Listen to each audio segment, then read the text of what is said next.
हिम्मत मत हारिए चाहे मंजिल कितना दूर क्यों न हो। अरे हिम्मत मत हारिए चाहे मंजिल कितना दूर क्यों न हो, क्योंकि पहाड़ से निकलने वाले नदियाँ कभी सागर के रास्ता नहीं पूछती है। तो सागर के रास्ता नहीं पूछती है यानी जल हुआ से चल देती है पहाड़ों पर से, तो सागर किसी से पूछती नहीं है कि मेरे जो है कौन से सागर में हम गिरने वाला है, किसी से पूछती नहीं है। तो आप अगर जो पढ़ने के उद्देश्य से निकल दिए हैं तो आप क्यों बीच रास्ताओं में भटक रहे हैं? क्योंकि नदियाँ भटकती नहीं हैं, नदियाँ अपने रास्ते से चाहे उनको कितना भी बाधा उनके रास्ते में चले आए, वो अपने बाधाओं को टालते हुए आगे बढ़ती है और सागर में मिल जाती है। तो आप भी अपने जिस उद्देश्य से अपने रास्ते से निकले हैं, अपने मंजिल से निकले हैं, अपनी मंजिल को पाने के लिए, तो मंजिल कितना दूर क्यों ना हो उसे पाने की आप हौसला रखिए, ताकि आप, क्योंकि अगर जो आप कोई गोल सेट किए हैं तो जिस दिन आपको कोई गोल सेट हो गया उसी दिन आपका आधा काम पूरा हो गया। तो आधा काम बचा जो है वो हमारे साथ रुक्मिणी एजुकेशन प्लेटफॉर्म पर बने रहिए, उससे भी आधा काम आपको पूरी हो सकती है। क्योंकि यहाँ जो क्लास चल रही है वो सभी सब्जेक्ट की क्लास चल रही है बहुत ही विस्तार रूप से। तो आप भी हमारे साथ रुक्मिणी एजुकेशन पर बने रहिए, क्योंकि हम डेली लेकर आए हैं आपके लिए करेंट अफेयर्स का तड़का। तो आप भी हमारे साथ तड़का लगाइए करेंट अफेयर्स को। अब सबसे पहले मैं कुछ जो घटना घटी है उसके बारे में सबसे पहले हम लोग बात कर लेते हैं। तो फर्स्ट जो मेरा क्वेश्चन है वो क्या चीज़ है? नाटो का 31वां सदस्य देश कौन बना है? नाटो का जो है 31वां सदस्य कौन बना है? नाटो जो है, नाटो का 31वां सदस्य कौन बना है? तो सबसे पहले नाटो के बारे में जानते हैं। इसका फुल फॉर्म क्या होता है? तो नेशनल अटलांटिक ट्रीटी ऑर्गेनाइजेशन, यानी कि नाटो का जो फुल फॉर्म होता है national Atlantic treaty organisation. NATO सबसे पहले हम जान लेंगे कि नाटो जो है उत्तरी महादेश का एक सहयोगी संगठन है, एक सैन्य संगठन है। ये नाटो जो है एक सैन्य संगठन है। क्या चीज़ है? एक सैन्य संगठन है।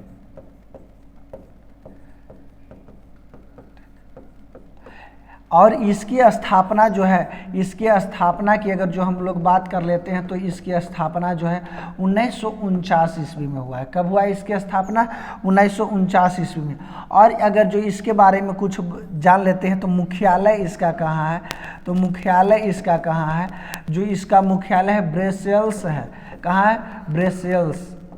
ब्रसेल्स जो है बेल्जियम में है। कहाँ है?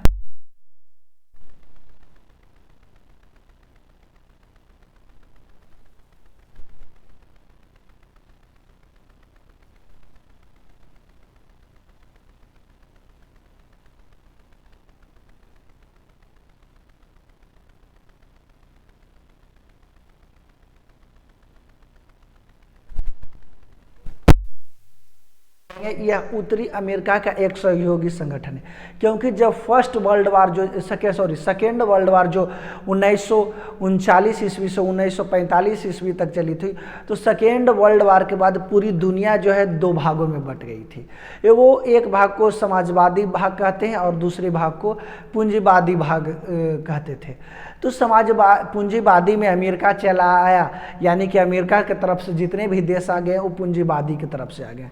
और इसके बाद जो हम बात कर लेते हैं समाजवादी, यानी सोवियत संघ रूस जो थी 1945 ईस्वी में, उसके तरफ जो थी वो समाजवादी पार्टी थी। तो इसी प्रकार से जो दूसरी विश्व युद्ध हुई, दूसरी विश्व युद्ध के बाद पूरे संसार जो है लगभग दो भागों में बट गई। तो दोनों शक्ति एक दूसरे को उभरता हुआ आ रहा था और 1945 ईस्वी से लेकर के 1991 ईस्वी तक लगातार अमेरिका और रूस के बीच शीत युद्ध चलता रहा, जिसे हम लोग कोल्ड वार कहते हैं। अब शीत वार आप सोच ले होंगे कि शीत युद्ध या कोल्ड वार कहते किसको है, तो शीत युद्ध या कोल्ड वार ऐसा युद्ध को कहते हैं जिसमें दो देशों के बीच युद्ध तो नहीं होता, लेकिन परस्पर विरोधी भाषण सुनने को मिलता है कि हम तुमको ये कर देंगे, हम तुमको ये कर देंगे, इसी को शीत युद्ध कहते हैं। तो 1991 ईस्वी में तो यानी कि रूस के जो शक्तियाँ थे वो काफ़ी तेज़ी से बढ़ रही थी।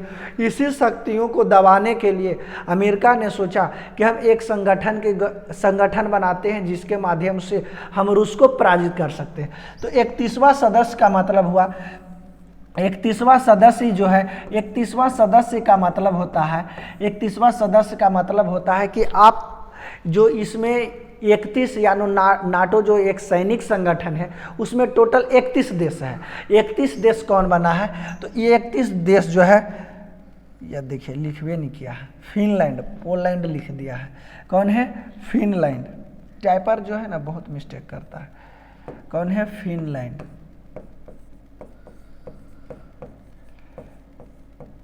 फिनलैंड 31वां जो देश है वो कौन है, फिनलैंड है। 31वां देश कौन है, फिनलैंड है।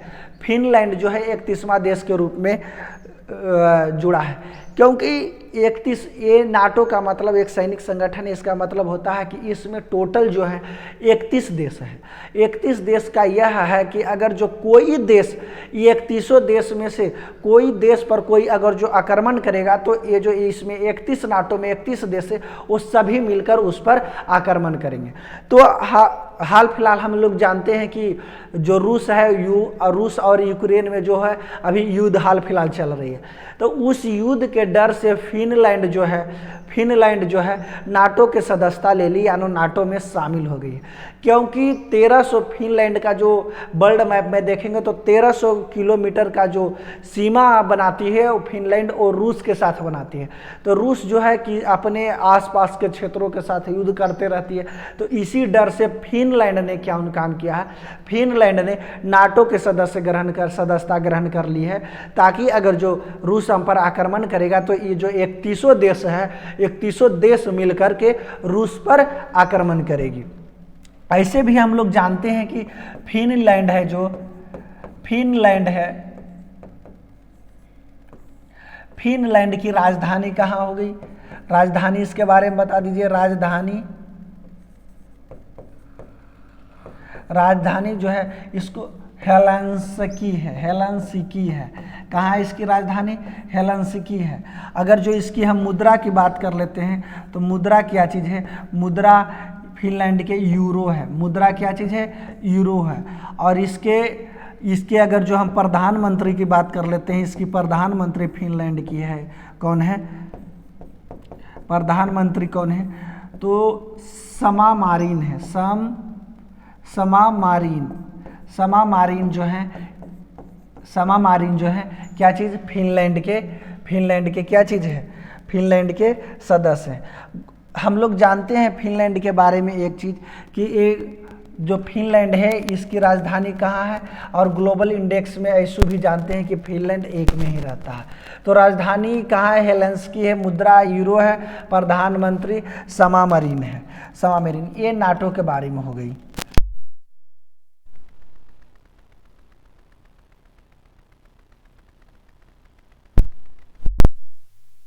चाहते हैं तो इसका स्क्रीनशॉट आप आराम से ले सकते हैं, ले लीजिए स्क्रीनशॉट। मैं साइड हो गया, ताकि आपको पूछ दे कि कौन सा देश है जो इसका सदस्य देश नहीं है, तो ये पहचानने में आपको तकलीफ ना हो, इसीलिए मैंने ये टोटल जो नाटो का सदस्य देश हैं उनका मैं जो है एक कलेक्शन करके लाया हूँ। नेक्स्ट देख लीजिए, नौसेना संचालन के महानिर्देशक कौन बने हैं, यानी नौसेना के जो महानिर्देशक है हाल फिलहाल में कौन बने हैं, तो अतुल आनंद बने हैं। कौन बने हैं, अतुल आनंद बने हैं। अगर जो पूछ दिया जाए नौसेना के प्रमुख कौन हैं, नौसेना के जो प्रमुख हैं अभी हमारे प्रमुख कौन हैं, तो आर हरि कुमार हैं। कौन है, आर हरि कुमार जो हैं नौसेना के नौसेना के क्या चीज़ है, अभी प्रमुख है। नौसेना के प्रमुख कौन है, आर हरि कुमार। अगर जो हम लोग लिख लेते हैं, अगर जो नौसेना दिवस कब मनाया जाता है, नौसेना दिवस कब मनाया जाता है, तो नौसेना दिवस जो है 4 दिसंबर को मनाया जाता है। कब मनाया जाता है, 4 दिसंबर को नौसेना दिवस का मनाया जाता है। इसका अगर जो हम लोग बात कर लेते हैं, इसका प्रमुख वाक्य कौन है, नौसेना का प्रमुख वाक्य कौन है, तो प्रमुख वाक्य जो है, प्रमुख वाक्य है सम नौ वरुण जो है इसका प्रमुख वाक्य है, नौसेना का प्रमुख वाक्य। तो देखिए नौसेना का क्या काम है, ये अपने समुद्री सीमा की देखभाल करना, अपने समुद्री सीमा की रक्षा करना, ये नौसेना का काम है। और नौसेना का जो नौसेना दिवस जो हम लोग मनाते हैं, नेवी डे 4 दिसंबर को हम लोग मनाते हैं। प्रमुख वाक्य कौन है, सम नौ वरुण के बारे में हम जो लोग जानते हैं कि वरुण किसको कहते हैं, तो समुद्र को, देवता को वरुण कहते हैं। और वरुण से ही पता चल गया कि समुद्र में रहने वाली जो हमारे सुरक्षा कर्मी है, सुरक्षा डिपार्टमेंट है हमारी, उसको ही हम लोग नौसेना कहते हैं। ये जो हमारे बाउंड्री हैं, समुद्री सीमा के बाउंड्री, उसको देखभाल करने का काम नौसेना ही करते हैं। कोई दिक्कत नहीं। नेक्स्ट अब हम लोग चलते हैं, हाल में ही किसे लगातार दूसरा साल 2022 ट्री सीरीज ऑफ द वाडे के रूप में क्या क्या चीज लिख दिया है, tree cities of the year, T series of the year, T series of the year,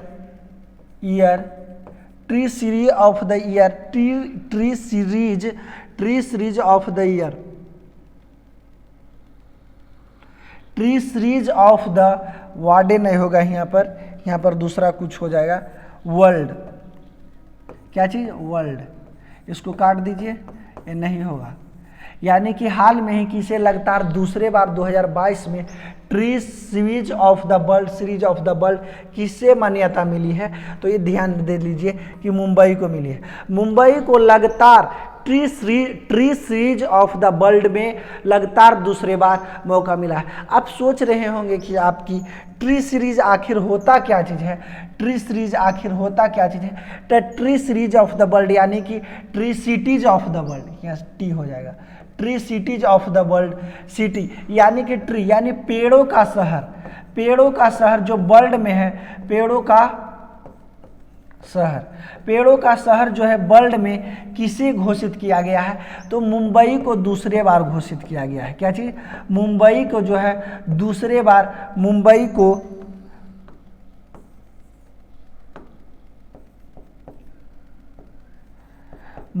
को लगातार दूसरे बार घोषित किया गया है।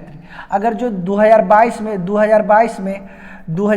में जो है मुंबई को हाल फिलहाल में पेड़ों का शहर यानी tree cities of the world, अगर जो क्वेश्चन आपसे पूछ दे कि 2022 में लगातार दूसरी बार tree cities of the world किसे चुना गया, tree cities of the world किसके रूप में मान्यता मिली है, तो मुंबई को मिली है। और 2021 की अगर जो हम बात कर लेते हैं, 2021 को अगर जो हम लोग बात कर लेते हैं, तो मुंबई और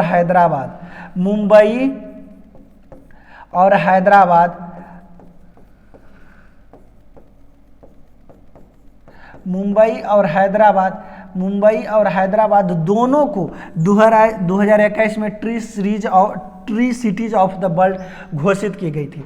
और आप लोग इसके बारे में जान लीजिए, tree cities of the world कौन घोषित करता है, तो FAO घोषित करता है।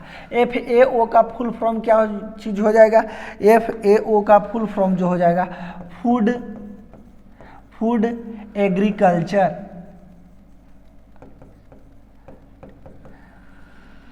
एग्रीकल्चर ऑर्गेनाइजेशन, क्या चीज, फूड एग्रीकल्चर, FAO जो है food agriculture and organisation, food agriculture and organisation द्वारा घोषित किया जाता है। और हाल फिलहाल में 2022 में tree cities of the world जो है लगातार मुंबई को दूसरे बार घोषित किया गया है। पहला बार जो यानी इससे पहले जो घोषित हुआ था 2021 ईस्वी में, उसमें मुंबई और हैदराबाद दोनों को घोषित किया गया था। मुंबई और हैदराबाद दोनों को घोषित किया गया था। और इसके बारे में हम FAO के बारे में बात कर लेते हैं। तो FAO की स्थापना जो हुई है, स्थापना की बात कर लेते हैं हम लोग। तो स्थापना जो हुई है 16 अक्टूबर 1985 ईस्वी को हुई है।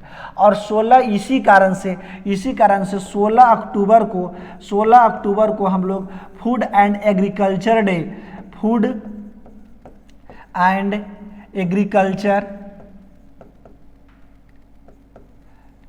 एग्रीकल्चर डे के रूप में मनाते हैं।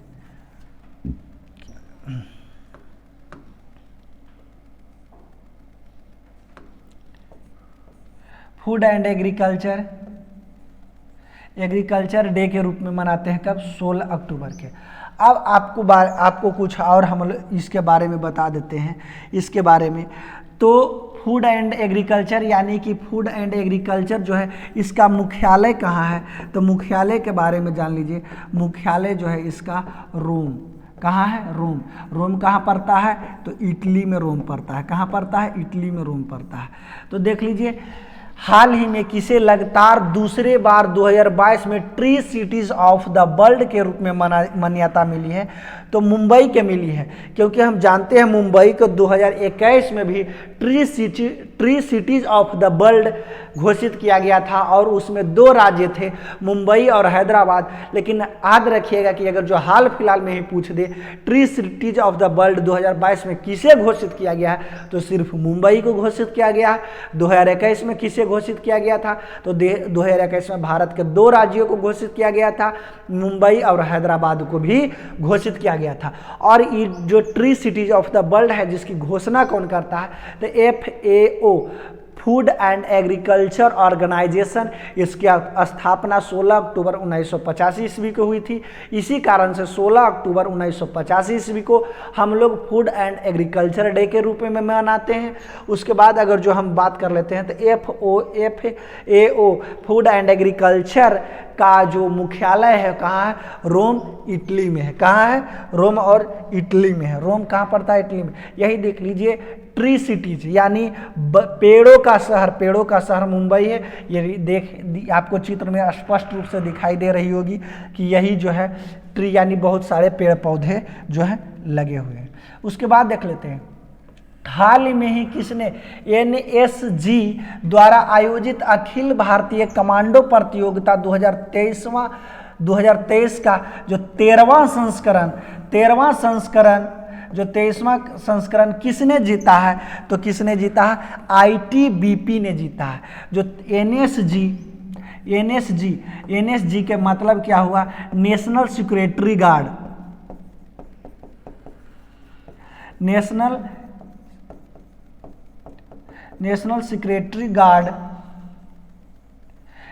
सिक्योरिटी गार्ड है जो नेशनल सिक्योरिटी गार्ड जो है आयोजन किया है 2023 में। कैमा संस्करण किया है? तो 23वां संस्करण जो है इसकी घोषणा किया है NSG ने कि अखिल भारतीय कमांडो प्रतियोगिता करवाया था, उसमें कौन जीता है? तो ITBP ने जीता है। कौन जीता है? ITBP ने जीता है।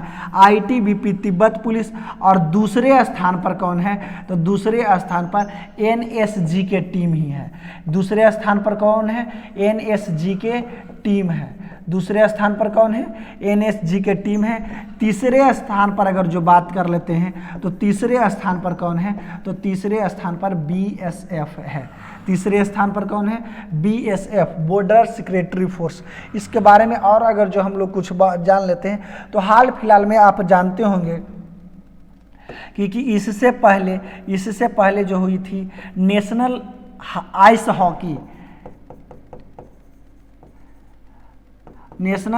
हॉकी नेशनल आइस हॉकी में किसने जीता है, तो जो हाल फिलहाल में हुई है नेशनल आइस हॉकी, उसमें भी कौन, आईटीबीपी ने जीता है। नेशनल आइस हॉकी में कौन जीता है, नेशनल आइस हॉकी में आईटीबीपी ने ही जीता है, जो कहाँ आयोजित किया गया था, कहाँ, लद्दाख में आयोजित किया गया था। कहाँ आयोजित किया गया था, तो लद्दाख में आयोजित किया गया था। इसका किसका, एनएसजी, जो नेशनल आइस हॉकी है आईटीबीपी ने जीता है, लद्दाख में आयोजित किया गया था। लेकिन इससे पहले हम लोग जान लेंगे एनएसजी द्वारा अखिल भारतीय कमांडो प्रतियोगिता का जो 13वां संस्करण है वो वो किसके द्वारा आयोजन किया गया है, तो एनएसजी के द्वारा जो 13वां संस्करण है जो आयोजन किया गया है। एनएसजी का फुल फॉर्म होता है नेशनल सिक्योरिटी गार्ड, और दूसरे स्थान पर जीता है तो आईटीबीपी, दूसरे स्थान पर एनएसजी के टीम ने ही था, तीसरे स्थान पर बीएसएफ है। इसके बारे में, आईटीबीपी के बारे में विशेष जानकारी है। नेशनल आइस हॉकी जो है कहाँ खेला गया था, तो लद्दाख में खेला गया था, और जीता कौन है, तो आईटीबीपी। ये याद करना होगा आप लोगों को, क्या चीज़ याद करना होगा। नेक्स्ट देख लेते हैं हम लोग, अमेरिका के पहले पूर्व राष्ट्रपति जिन पर आपराधिक मामला दर्ज किया गया है, अपराधी मामला दर्ज किया गया है, वो कौन से अमेरिका के राष्ट्रपति हैं जिन पर पूर्व राष्ट्रपति हैं, इन पर जो है आपराधिक मामला दर्ज किया गया है, तो डोनाल्ड ट्रंप पर आपराधिक मामला घोषित किया गया है। क्योंकि जब 2016 ईस्वी में चुनाव चल रही थी, 2016 ईस्वी में जब चुनाव चल रही थी, तो उसी समय इन पर केस चल रहा था। केस किस लिए चल रहा था, इसके बारे में हम चर्चा करेंगे। तो जो हुआ कि यानी अमेरिका जो पोर्न स्टार है, अमेरिका का पोर्न स्टार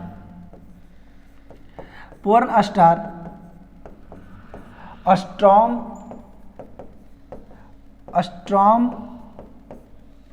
डेनियल्स,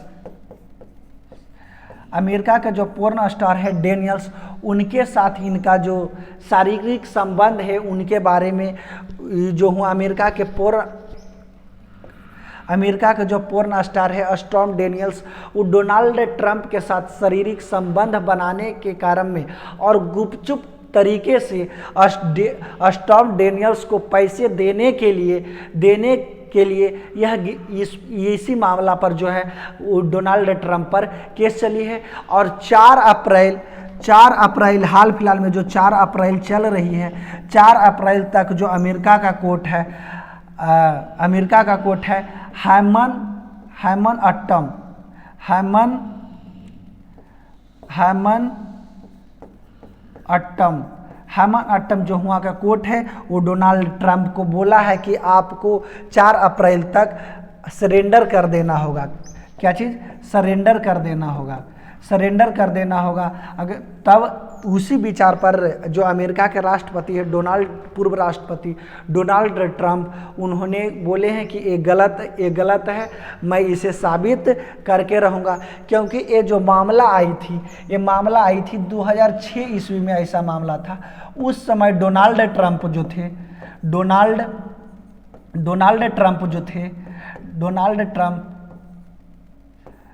ट्रंप 60 साल के थे, और जो डेनियल्स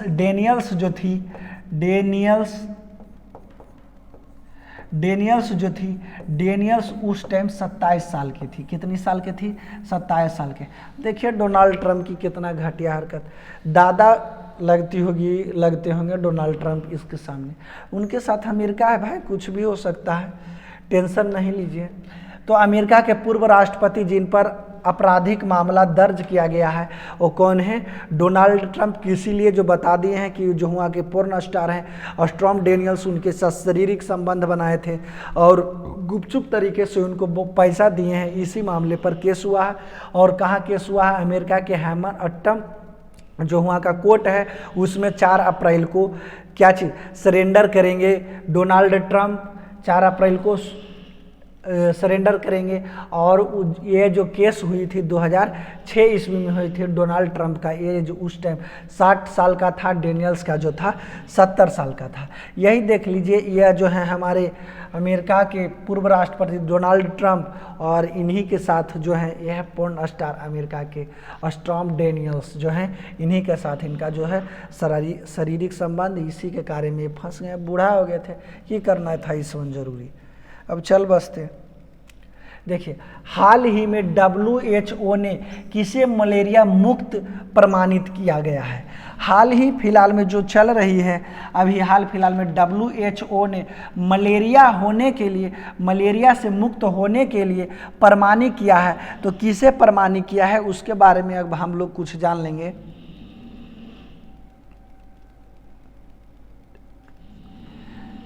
तो किसे किया है, तो ताजिकिस्तान और अजरबैजान, क्या क्या लिख दिया है पता चलता।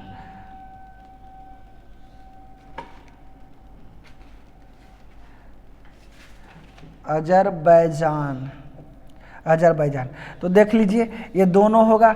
हाल ही में WHO ने किसे मलेरिया मुक्त होने के प्रमाणित किया है, तो ताजिकिस्तान और अजरबैजान को जो है कि मलेरिया मुक्त घोषित किया गया है।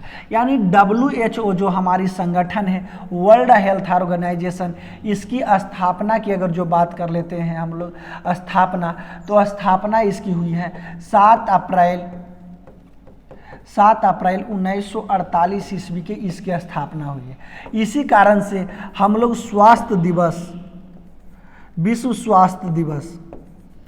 विश्व स्वास्थ्य दिवस जो है 7 अप्रैल को हम लोग 7 अप्रैल को विश्व स्वास्थ्य दिवस के रूप में हम लोग मनाते हैं। विश्व स्वास्थ्य दिवस के रूप में हम लोग इसको मनाते हैं। और इसके मुख्यालय के बारे में बात करेंगे। इसके मुख्यालय जो है, इसका मुख्यालय जो कहाँ है, जनेवा में है। कहाँ है, जनेवा कहाँ पड़ता है, स्विट्जरलैंड में पड़ता है। और इसका जो प्रमुख महानिर्देशक है, इसका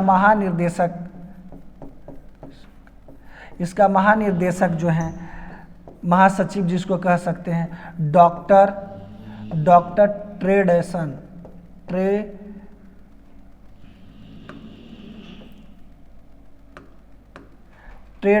है।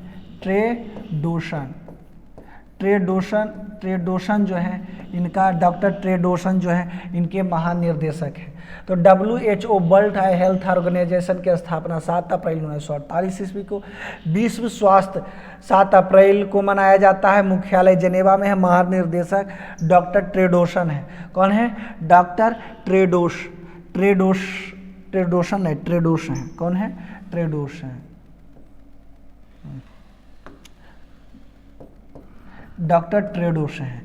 और इसके बारे में और हम लोग कुछ जानकारी ले लेते हैं इसके बारे में। यानी कि मलेरिया जो है किससे फैलता है, मलेरिया जो है किससे फैलता है,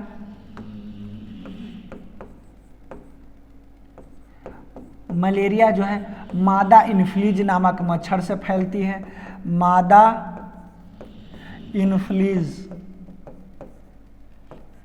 इनफ्लूएंजा जो मच्छर है, मच्छर इसी से फैलती है। मादा इनफ्लूएंजा है। इसमें क्या चीज़ होता है, तेज बुखार आता है। और इससे प्रभावित अंग कौन कौन होता है, प्रभावित अंग मलेरिया जो है, मलेरिया से प्रभावित अंग कौन है, प्रभावित अंग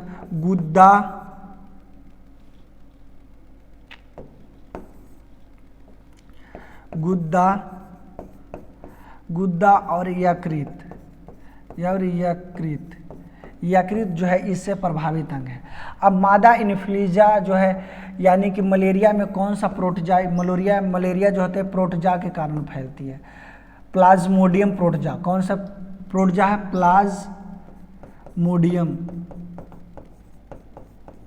प्लाज्मोडियम जो प्रोटोजा है, प्रोटोजोआ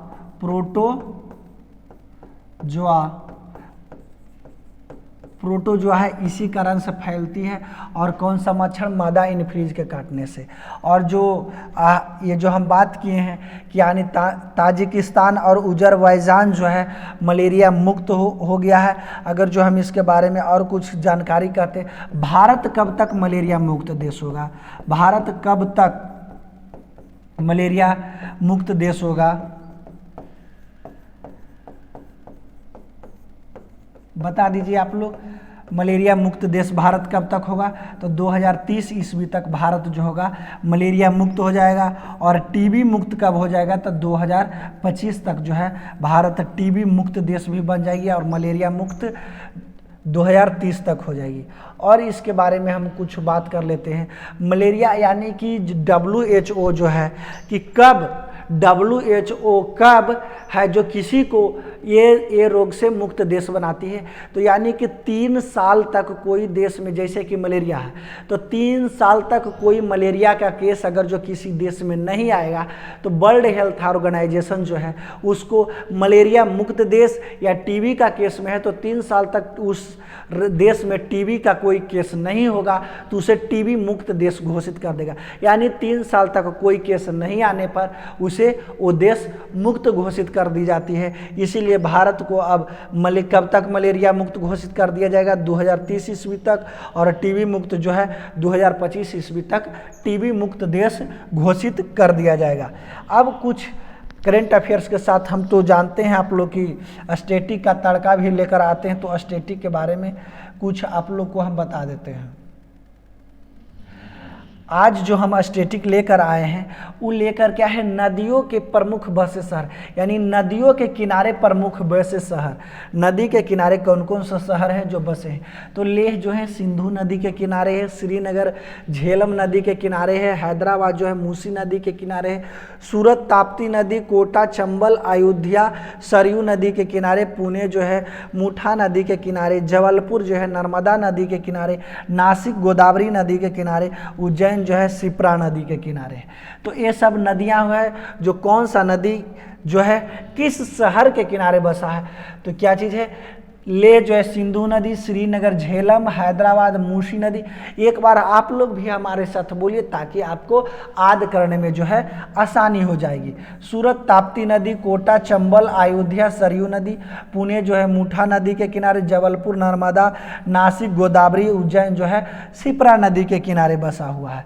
उसके बाद और कुछ हम लोग बात कर लेते हैं।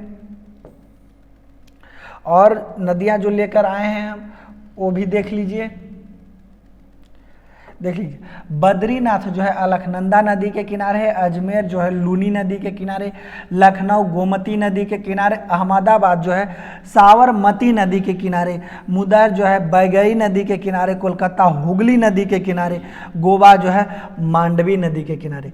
तो गोवा कोलकाता जो हो गई, मदुरई जो हो गई, ये सब जो है पूछा हुआ है कि किस नदी के किनारे बसा है। जो बिहार पुलिस है और बिहार दरोगा है, इसमें से ये सब जो है कौन सा शहर कौन नदी के किनारे बसा हुआ है इसके बारे में पूछ देता है। तो इसके कारण मैं स्टैटिक जो है और मैं आप लोग के लिए करेंट अफेयर्स प्लस स्टैटिक दोनों लेकर के आता हूं।